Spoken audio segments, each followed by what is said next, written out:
اسرائیل جو ہے وہ حضرت یعقوب علیہ السلام کا لقب ہے۔ جو حضرت یعقوب علیہ السلام کی اولاد کہلاتی ہے وہ کہلاتی ہے بنی اسرائیل۔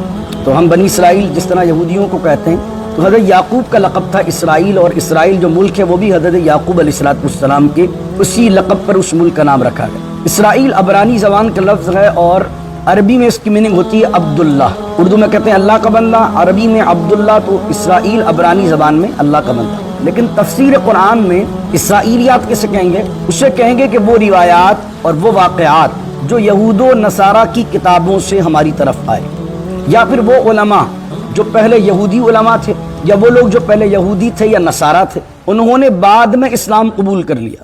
بسم اللہ الرحمن الرحیم، رب اشرح لی صدری ویسر لی امری واحلل عقدۃ من لسانی یفقہوا قولی۔ اللہم صلی علی سیدنا و مولانا محمد معدن الجود والکرم وآلہ وصحبہ وبارک وسلم۔ آج بھی الحمدللہ تعالی ہم جس موضوع پر بات کرنے لگے ہیں وہ موضوع ہے تفسیر قرآن میں اسرائیلیات۔ یہ بڑا اہم موضوع ہے۔ اسرائیلیات کیا ہے؟ What is اسرائیلیات؟ اسرائیل جو ہے وہ حضرت یعقوب علیہ السلام کا لقب ہے۔ حضرت یعقوب علیہ السلام کے اس لقب کی وجہ سے جو حضرت یعقوب علیہ السلام کی اولاد کہلاتی ہے وہ کہلاتی ہے بنی اسرائیل۔ تو ہم بنی اسرائیل جس طرح یہودیوں کو کہتے ہیں، تو حضرت یعقوب کا لقب تھا اسرائیل، اور اسرائیل جو ملک ہے وہ بھی حضرت یعقوب علیہ السلام کے اسی لقب پر اس ملک کا نام رکھا گیا۔ اسرائیل عبرانی زبان کا لفظ ہے اور عربی میں اس کی میننگ ہوتی ہے عبداللہ۔ جس طرح ہم اردو میں کہتے ہیں اللہ کا بندہ، عربی میں عبداللہ، تو اسرائیل عبرانی زبان میں اللہ کا بندہ، یعقوب علیہ السلام کا لقب ہے۔ لیکن تفسیر قرآن میں اسرائیلیات کسے کہیں گے؟ اسے کہیں گے کہ وہ روایات اور وہ واقعات جو یہود و نصارہ کی کتابوں سے ہماری طرف آئے، یا پھر وہ علماء جو پہلے یہودی علماء تھے، یا وہ لوگ جو پہلے یہودی تھے یا نصارہ تھے، انہوں نے بعد میں اسلام قبول کر لیا۔ اسلام قبول کرنے کے بعد وہ حلقہ بغوش اسلام ہو گئے، صحابی بن گئے، تابعی بن گئے۔ تو اب تو ایک نالج ان کی وہ تھی جو دین اسلام کے ذریعے انہیں ملی تھی، اور ایک نالج ان کی پچھلے دین کے ساتھ تھی۔ جب یہودی تھے تو توریت کے عالم تھے، جب عیسائی تھے تو انجیل پڑھی تھی انہوں نے۔ تو اب وہاں کا بھی علم تھا اور یہاں دین اسلام کا بھی علم آ گیا۔ تو ایک تو دین قرآن کا علم ہے، حدیث کا علم۔ وہ جو یہودی اور عیسائی لوگ اسلام قبول کرنے کے بعد دین اسلام میں آئے، اس زمانے کی بات کر رہا ہوں، صحابہ کرام رضوان اللہ علیہ مجمعین میں سے یا پھر تابعین میں سے، تو انہوں نے کسی واقعے کی جب تشریح کو بیان کیا تو اس میں قرآن کی آیت اور حدیث رسول کو بھی بیان کیا، اور ساتھ ساتھ اسرائیلیات کو بھی، یعنی ان واقعات کو جو توریت اور زبور اور انجیل کے ذریعے سے آئے تھے اور وہ پچھلے دین سے تعلق رکھتے تھے، ان کو بھی بیان کیا۔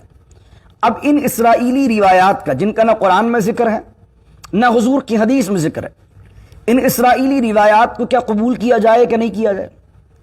اب اس کے بارے میں ہم بات کر رہے ہیں۔ اب ان کو قبول کرنے یا نہ کرنے کے بارے میں امام بخاری نے ایک حدیث نقل کی ہے۔ حضور علیہ السلام نے فرمایا لا تصدقوا اہل الکتاب ولا تکذبوہم، او کما قال علیہ السلام۔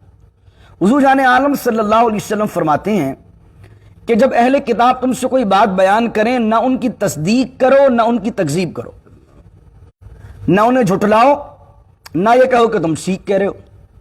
یعنی جب کوئی بات اپنے دین کی کر رہے ہوں، اس کی وجہ یہ کہ اگر تم نے تصدیق کر دی اور وہ توریت اور انجیل کا وہ حصہ ہوا جو انہوں نے اپنی طرف سے ڈالا ہے، تو تم نے ایسی چیز کی تصدیق کر دی کہ جھوٹی ہے۔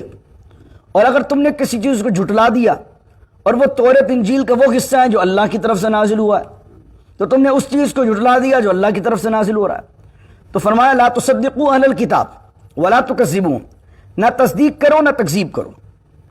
اب دوسری طرف ابو داؤد کی ایک حدیث ہے، اس کے اندر حدیث میں کہ حدثوا عن بنی اسرائیل ولا حرج، او کما قال علیہ السلام۔ حضور فرمایا بنی اسرائیل جو تم سے باتیں بیان کریں اس سے آگے بیان کر دو، کوئی حرج نہیں۔ تو اگر باہم ان دونوں حدیثوں کو دیکھیں تو یہ تو آپس میں متعارض ہیں، ٹکرا رہی ہیں۔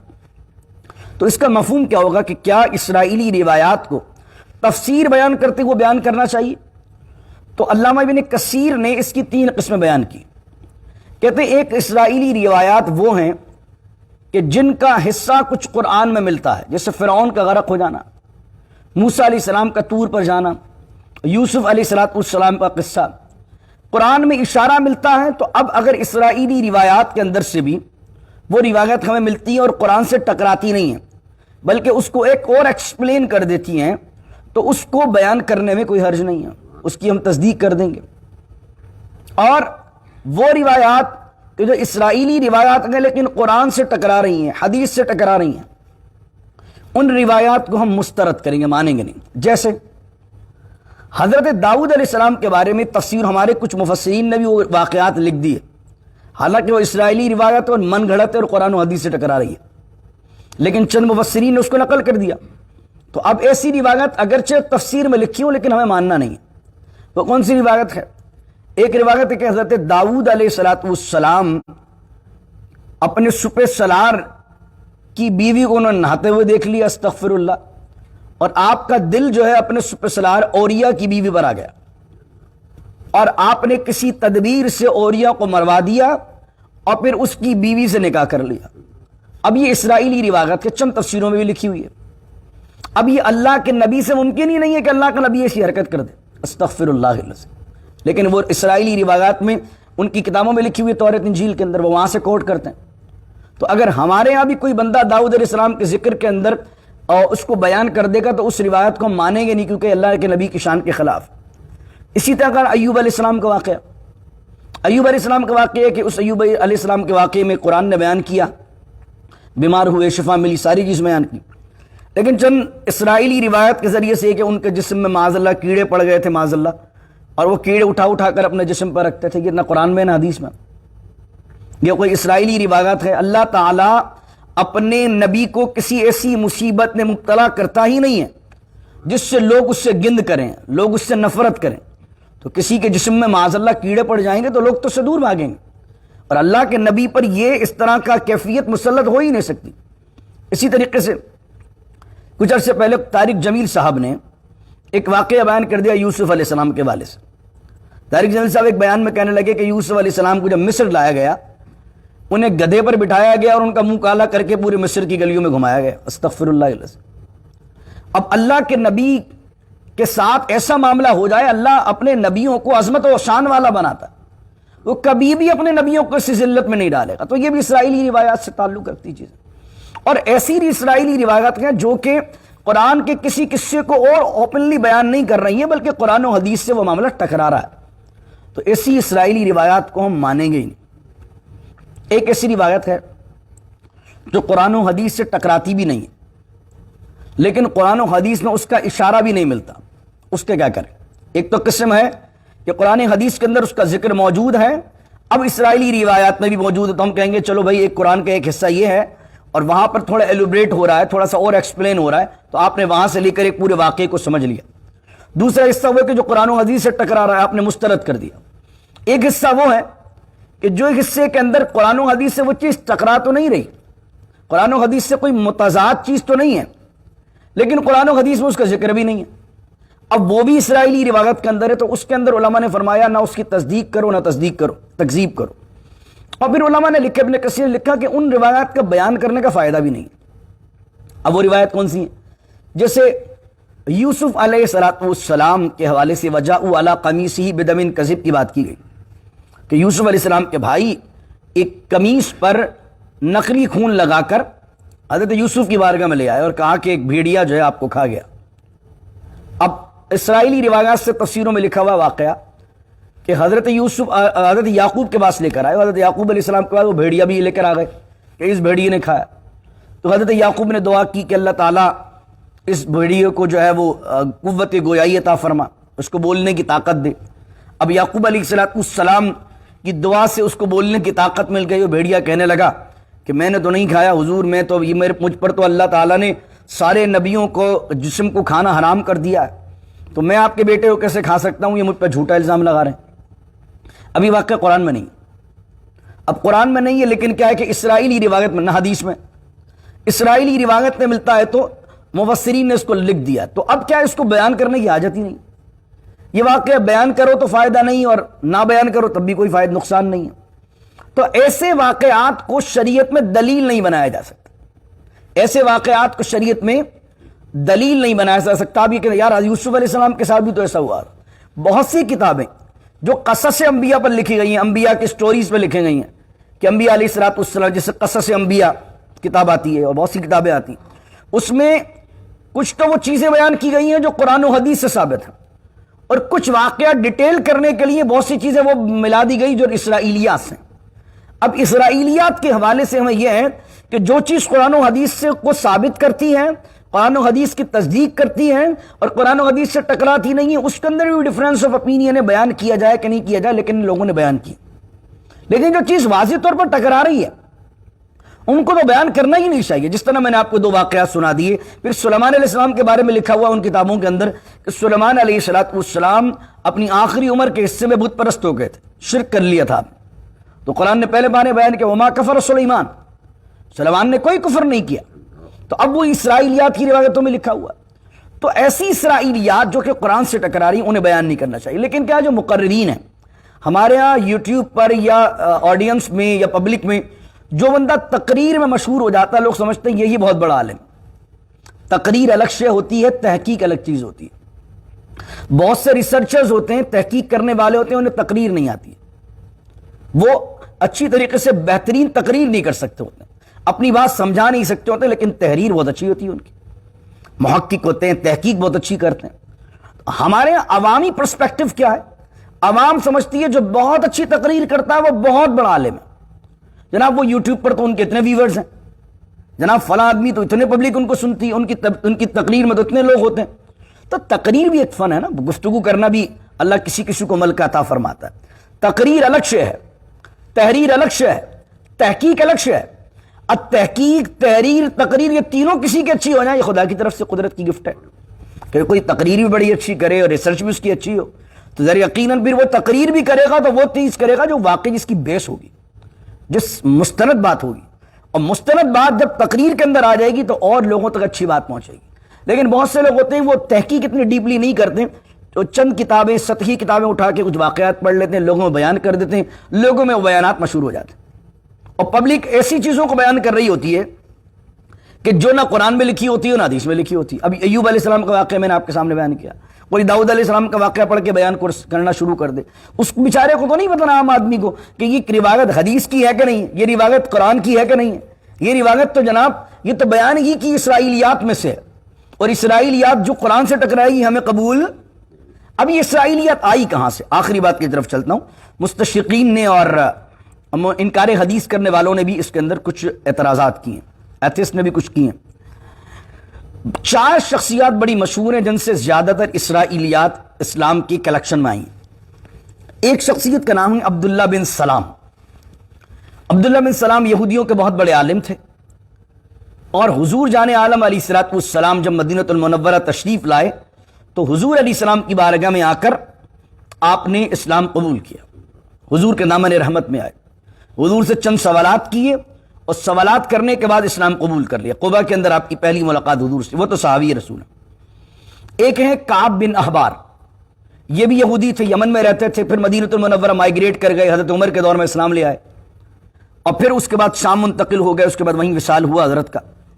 تو کعب بن احبار وہ ہیں تابعی ہیں، یعنی صحابہ کا زمانہ پایا۔ حضرت عمر، حضرت عبداللہ بن عباس، حضرت ابو ہریرہ رضی اللہ تعالیٰ عنہ نے کچھ اسرائیلی باتیں حضرت کعب بن احبار تک سنی اور آگے بیان کی، اور کعب بن احبار نے ان صحابہ تک سنی، حدیث تو آگے بیان کی۔ اس طرح ایک شخصیت ہیں وہب بن منبہ، اور ایک شخصیت ہیں عبد الملک بن عبد العزیز بن ابن جریج۔ وہب بن منبہ یہ بھی تابعین میں سے آتے ہیں، وہب اور ابن جریج کے بارے میں امام بخاری نے ان کی توثیق کی ہے، لیکن ابن جریج کے حوالے سے یہ بات ملتی ہے کہ جو روایات، کچھ وہ کہتے ہیں کہ ان کی روایت قبول کی جائیں گی، کچھ کہتے ہیں روایت قبول نہیں کی جائیں گی۔ تو ہم نے ان سے بھی کوئی اسرائیلی روایت ہے، جیسے عبداللہ بن سلام ہے، ان کے سامنے کوئی بات قرآن کی پڑھی گئی، ان کے سامنے کوئی حدیث پڑھی گئی، تو عبداللہ بن سلام تو یہودیوں کے بھی عالم تھے پہلے، ان کے سامنے بیان کی گئی تو انہوں نے کہا واللہ یہ چیز تو میں نے توریت نہیں پڑھی ہے۔ تو یہ کیا ہوگا؟ یہ قرآن اور حدیث تصدیق کر رہی ہے توریت کی، اور توریت تصدیق کر رہی ہے قرآن کی، ٹھیک ہے؟ تو یہ یہاں تک ٹھیک ہے۔ کعب بن احبار، اب کعب بن احبار پر جو انکار حدیث کا فتنہ اٹھاتے ہیں وہ اعتراض یہ کرتے ہیں کہ ابو ہریرہ رضی اللہ تعالیٰ عنہ نے جتنی روایت نقل کی ہیں معاذ اللہ حضور کا نام لگا کے کی اور ساری سنی کعب بن احبار سے، استغفر اللہ العظیم۔ حالانکہ کعب بن احبار سے جو ابو ہریرہ نے سنا اور ابو ہریرہ نے جو کعب بن احبار سے سنا رضی اللہ عنہما، دونوں نے جب دوسرے سنا، ابو ہریرہ رضی اللہ تعالی عنہما جب آپ کوئی حدیث بیان کرتے تھے، جب کوئی بات بیان کرتے تھے، اگر وہ حضور سے سنی ہوتی تو کہتے تھے جناب میں نے حضور سے ہی سنا، صحابی رسول۔ اور کعب بن احبار سے اگر کوئی اسرائیلی بات انہوں نے سنی ہوتی تو اس کو بیان کر، جیسے ابو ہریرہ نے سنا کہ کہا کہ میں نے حضور علیہ السلام سے سنا کہ جنت میں ایک درخت ہے، وہ درخت اتنا سایہ اس کا بلند ہے 1000 سال تک بھی، اور غالباً 100 سال کی روایت میں آیا 100 سال تک بھی ایک سوار اگر اس سائے میں دوڑتا رہے اس کا سایہ ختم نہ ہو۔ اور قرآن کی یہ آیت اس بات کی تصدیق کرتی ہے وَظِلٍّ مَمْدُودٍ کہ اس کا سایہ بہت بڑا ہوگا۔ تو جیسے ہی حضرت ابو ہریرہ نے یہ بات کہی، کعب بن احبار نے کہا خدا کی قسم آپ نے سچ کہا، اور میں تصدیق کرتا ہوں اس توریت کی بھی جو اللہ نے موسیٰ علیہ السلام پر نازل کی، اور اس قرآن کی بھی جو محمد مصطفیٰ پر نازل ہوا صلی اللہ علیہ وسلم۔ تو یہ روایت ان کی طرف سے آئی ہیں، پھر وہ مفسرین نے اس کو آگے نقل کر دیا ہے۔ تو آپ کے ذہن میں آیا کہ کیا یہودیوں سے لے لی روایت، یہ یہودیوں سے بیان کر دیا؟ نہیں، بلکہ وہ لوگ جو پہلے یہودی عیسائی تھے انہوں نے اسلام قبول کیا، ان روایات کو لے لیا گیا، اور انہوں نے بھی معاذ اللہ قرآن یا حدیث کہہ کر یہ بیان اسرائیلی روایت بیان نہیں کی، ان کے سامنے کوئی بات بیان کی گئی۔ مثال کے طور پر میں آپ کے سامنے یہ بات کروں کہ یار پاکستان میں امریکہ میں ایسا ہوتا ہے، تو اگر آپ کے 10-15 سال دبئی میں گزرے ہوں، 10-15 سال آپ کے سعودیہ میں گزرے ہوں، 10-15 سال آپ کے جناب والا پاکستان میں گزرے ہوں، تو آپ کہیں گے ہاں یہ جو یہاں ہو رہا ہے میں نے وہاں بھی دیکھا ہے۔ تو اسی انداز سے اس پرسپیکٹو کو سمجھیے کہ جب ان صحابہ کرام رضوان اللہ علیہ مجمعین یا تابعین نے کوئی بات سنی اسلام کے دامن سے اور قرآن و حدیث سے صحابہ سے سنی ان تابعین نے، تو انہوں نے کہا کہ جو بات قرآن کہہ رہا ہے بحمدللہ یہی بات تو اللہ نے موسیٰ علیہ السلام پر نازل کی۔ ان کے ایمان اور قوی ہو گئے، جب وہ اسلام کے دامن میں تو آلریڈی آ چکے تھے، لیکن وہی بات جو موسیٰ علیہ السلام پر نازل ہوئی اور وہ مصدقہ بات جب انہوں نے قرآن و حدیث میں دیکھی تو ان کے ایمان اور زیادہ نورانی ہو گئے اور پختہ ہو گئے۔ تو یہ اعتراض کر رہی فضول ہے کہ جو ہے وہ ابو ہریرہ رضی اللہ تعالیٰ عنہ نے کعب بن احبار کی روایت کو حضور کی حدیث کہہ کر بیان کیا، بلکہ ابو ہریرہ رضی اللہ تعالیٰ عنہ نے باقاعدہ جب بھی بیان کیا تو ابو ہریرہ نے کہا کہ یہ حضور نے فرمایا اور یہ کعب بن احبار نے فرمایا، دونوں چیزوں کے اندر وضاحت موجود ہے۔ تو منکرین حدیث کا یا مستشرقین کا یہ اعتراض کرنا ہی فضول ہے۔ تو یہ بڑی علمی ڈسکشن ہے ہماری ہوئی آج۔ تو اسرائیلیات کے حوالے سے یہ آپ ذہن رکھیے 3 قسمیں ہیں، اگر قرآن میں ذکر موجود ہے، حدیث میں ذکر موجود ہے، اور اس کے بعد اس کی تفصیل وہاں آ جاتی ہے اور وہ تفصیل قرآن سے نہیں ٹکراتی ہے، تو بیان کرنے کے اندر ایک علماء کا طبقہ کہتا ہے کوئی حرج نہیں ہے۔ دوسری بات قرآن سے ٹکراتی ہے، حدیث سے ٹکراتی ہے تو ہم قبول نہیں کریں گے۔ تیسری بات یہ کہ نہ قرآن میں ذکر ہے نہ حدیث میں ذکر ہے، تو حضور کی حدیث یاد رکھے لا تصدقوا اہل الکتاب ولا تکذبوا، نہ تصدیق کیجئے نہ تکذیب کیجئے۔ تو مفسرین کے علماء نے لکھا کہ ان کو بیان کرنے کا کوئی فائدہ نہیں ہے۔ جس طرح میں نے ایک واقعہ سنایا حضرت یوسف کا آپ کو سنایا، اسی طرح حضرت موسیٰ علیہ السلام کے حوالے سے کچھ واقعات ملتے ہیں، تو وہ واقعات اگر بیان نہ بھی کیے جائیں تفسیر کے اندر تو کوئی حرج نہیں ہے، بیان کر بھی دیے جب بھی کوئی فائدہ نہیں ہے۔ دونوں چیزیں، کیونکہ اس کو دلیل نہیں بنا سکتے آپ، شریعت میں یہ کہیں ریفرنس نہیں دے سکتے کہ جناب وہ اسرائیلیات کا واقعہ ہے تو وہ اس واقعے سے شریعت کا کوئی حکم آپ ثابت کر رہے ہیں، یہ نہیں ہو سکتا۔ تو دعا کیجیے اللہ رب العزت سے، اللہ رب العزت قرآن فہمی نصیب کرے، قرآن کے علوم پر دسترس ہمیں نصیب فرمائے، اور حق بیان کرنا نصیب فرمائے، حق پر قائم و دائم رکھے، ہدایت بانٹنا نصیب فرمائے، اور ہمیں بھی ہدایت پر استقامت نصیب فرمائے، اور قرآن کے صدقے اللہ ہماری جملہ مشکلات کو دور فرمائے۔ بسم اللہ الرحمن الرحیم، الحمدللہ رب العالمین والصلاة والسلام على سید الانبیاء والمرسلین، ربنا آتنا فی الدنیا حسنہ وفي الآخرة حسنة وقنا عذاب النار وأدخلنا الجنة مع الأبرار يا عزيز يا غفار يا رب العالمين. اللهم نبر قلوبنا بالقرآن العظيم وزين أخلاقنا بالقرآن العظيم وأدخلنا الجنة بالقرآن العظيم ونجنا من النار بالقرآن العظيم. ربنا لا تزغ قلوبنا بعد إذ هديتنا وهب لنا من لدنك رحمة إنك أنت الوهاب إنك أنت الوهاب. اللهم اكفني بحلالك عن حرامك وأغنني بفضلك عمن سواك واحفظني بما حفظت به الذكر وانصرني بما نصرت به الرسل إنك على كل شيء قدير. إن الله ملائكته يصلون على النبي يا أيها الذين آمنوا صلوا عليه وسلموا تسليما.